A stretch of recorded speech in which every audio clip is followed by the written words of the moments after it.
चुड़ैल के रूप में बदल जाती है। रमा ये देखकर जोर से चिल्लाती है और भागने की कोशिश करती है, लेकिन चुड़ैल उसे पकड़ लेती है। बचाओ बचाओ, ये तो चुड़ैल है, ये मुझे मार डालेगी। तू कहीं नहीं भाग पाएगी, अब तेरी मौत पक्की है। लेकिन चुड़ैल रमा को पकड़ लेती है और वहाँ से गायब हो जाती है। राजू थोड़ी देर बाद वहाँ आता है और रमा को वहाँ ना पाकर हैरान रह जाता है। अरे ये रमा कहाँ गई? लगता है नाराज हो गई। मैं थोड़ा लेट जो हो गया हूँ। फिर राजू वहाँ से चला जाता है। अगले ही दिन पार्क से कोई दूसरी लड़की वहाँ से गायब हो जाती है। उधर राजू को कई दिनों तक रमा की कोई खबर नहीं मिलती। वो रमा के घर रमा से मिलने जाता है। रमा के घर पर रमा के माता पिता रो रहे होते हैं। तभी रमा की माँ राजू के पास आती है और राजू को बोलती है, राजू बेटा, रमा ने तुम्हारे बारे में बताया था और मैं और रमा के पिताजी तुमसे मिलना भी चाहते थे, लेकिन उससे पहले रमा पता नहीं कहाँ चली गई। मेरी बेटी को ढूंढ कर ला दो। रमा की माँ की बात सुनकर राजू बोलता है, आप चिंता मत करो, मैं रमा को जरूर ढूंढ कर लाऊंगा। ऐसा कहकर राजू वहाँ से चला जाता है। उधर पार्क से कोई न कोई लड़की रोज गायब होने लगती है और ये बात धीरे धीरे पूरे शहर में फैल जाती है। ये खबर ऐसा कहकर शीला वहाँ से चली जाती है और पूजा अकेले बेंच पर बैठ जाती है। तभी वहाँ गिलहरी आती है। पूजा का ध्यान गिलहरी पर जाता है और वो हैरान रह जाती है। अरे वाह, कितनी सुंदर गिलहरी है और तो और डर भी नहीं रही है। जैसे ही गिलहरी पूजा के पास पहुँचती है, वो एक चुड़ैल बन जाती है। अरे ये तो एक चुड़ैल है, बचाओ बचाओ, गिलहरी एक चुड़ैल बन गई है, बचाओ मुझे, कोई बचा लो मुझे। पूजा को यूं चिल्लाता देख चुड़ैल हंसने लगती है और बोलती है, इस पार्क में तुझे बचाने के लिए कोई नहीं आएगा, अब तू मरेगी। लेकिन पूजा चुड़ैल को धक्का देकर पार्क से भागने लगती है। चुड़ैल गुस्से में पूजा का पीछा कर चुड़ैल को धक्का मारा। मैं तुझे जिंदा नहीं छोड़ूंगी, तेरी इतनी हिम्मत, रुक बताती हूँ तुझे। भागते भागते पूजा को शीला मिलती है। शीला पूजा से पूछती है, अरे पूजा, ऐसे क्यों भाग रही हो? क्या हुआ, पीछे कोई भूत पड़ गया है क्या? शीला की बात सुनकर पूजा गुस्से में बोलती है, भूत का तो पता नहीं, पर तेरी बहन चुड़ैल जरूर पीछे पड़ गई है और अगर अपनी जान बचानी है तो तू भी यहाँ से भाग ले। तभी चुड़ैल भागते भागते उन दोनों के सामने आ जाती है और बोलती है, मैं तो सिर्फ तुझे पकड़ने के लिए आई थी पूजा, लेकिन मुझे तो शीला भी मिल गई।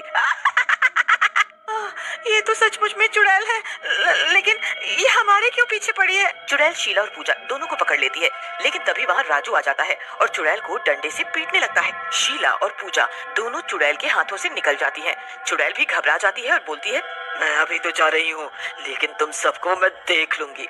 एक एक करके तीनों बोलो कोई ना कोई रास्ता जरूर निकालेंगे। वो कुछ नहीं करेगी, मैं उनके पास गया था, वो तो इसे मेरी मनगढ़ंत कहानी बता रहे थे। वो कुछ नहीं करेंगे, हमें ही कुछ करना होगा। राजू की बात सुनकर शीला बोलती है, मुझे राजू की बात सही लग रही है शीला, हमें किसी साधु बाबा के पास जाना चाहिए और उनसे मदद लेनी चाहिए। फिर राजू, पूजा और शीला एक साधु बाबा के पास जाते हैं और उन्हें सारी बात बताते हैं। उनकी बात सुनकर साधु बाबा बोलते हैं, तुम लोग चिंता मत करो और ये माला लो, इसे पहन लो। जब तक ये माला तुम्हारे गले में है, कोई भी तुम्हारा कुछ नहीं बिगाड़ सकता।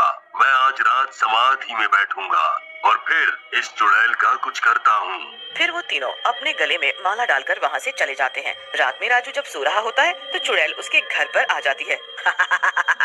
बड़ी गहरी नींद सो रहा था, इसे आज पक्की नींद में ही सुला देती हूँ। ऐसा कहकर चुड़ैल राजू का गला दबाने के लिए उसके गले की ओर हाथ बढ़ाती है, लेकिन जैसे ही वो राजू का गला पकड़ती है, उसको जोर से झटका लगता है। चुड़ैल दूर जा गिरती है। हाँ, लगता है इस दुष्ट ने कोई टोटका कर रखा है, इसे बाद में देखती हूँ, उन दोनों लड़कियों को मार देती हूँ। ऐसा कहकर चुड़ैल वहाँ से चली जाती है और पूजा और शीला, जो कि पूजा के घर ही सो रही होती है, उनका गला दबाने की कोशिश करती है, लेकिन उसे फिर से जोर का झटका लगता है। ऐसा कहकर चुड़ैल एक बड़ा सा पत्थर लेकर सोई हुई पूजा और शीला की तरफ बढ़ती है, लेकिन तभी वहाँ वही साधु बाबा आ जाते हैं। चुड़ैल उन्हें देखकर घबरा जाती है और बोलती है, बुड्ढे बुड्ढे, तू फिर आ गया, लगता है तू मेरा पीछा नहीं छोड़ेगा, चला जा यहाँ से, नहीं तो मैं तेरी जान ले लूंगी।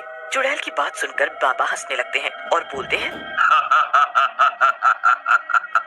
वो तो तू कई बार कोशिश कर चुकी है दुष्ट चुड़ैल, चल एक बार और कोशिश कर दे। बाबा की बात सुनकर चुड़ैल वो बड़ा पत्थर बाबा की तरफ उछालती है, लेकिन वो पत्थर बाबा से टकराकर चूर चूर हो जाता है। लेकिन बाबा इससे पहले कुछ करते, चुड़ैल उनके पैरों में गिरकर माफी मांगने लगती है। मुझे माफ कर दो, मुझे जाने दो, मैं यहाँ से चली जाऊंगी, किसी को भी नहीं परेशान करूंगी। चुड़ैल की बात सुनकर बाबा गुस्से में बोलते हैं, तू कहीं नहीं जाएगी अब, तूने जो इतने लोगों को मारा है, उसके बाद तेरा मरना तय है। ऐसा कहकर बाबा उस पर भभूत छिड़क देते हैं। भभूत छिड़कते ही चुड़ैल जलने लगती है और बाबा भी वहाँ से चले जाते हैं। अगली सुबह जब पूजा और शीला उठती है तो उन्हें वहाँ राख दिखती है। अरे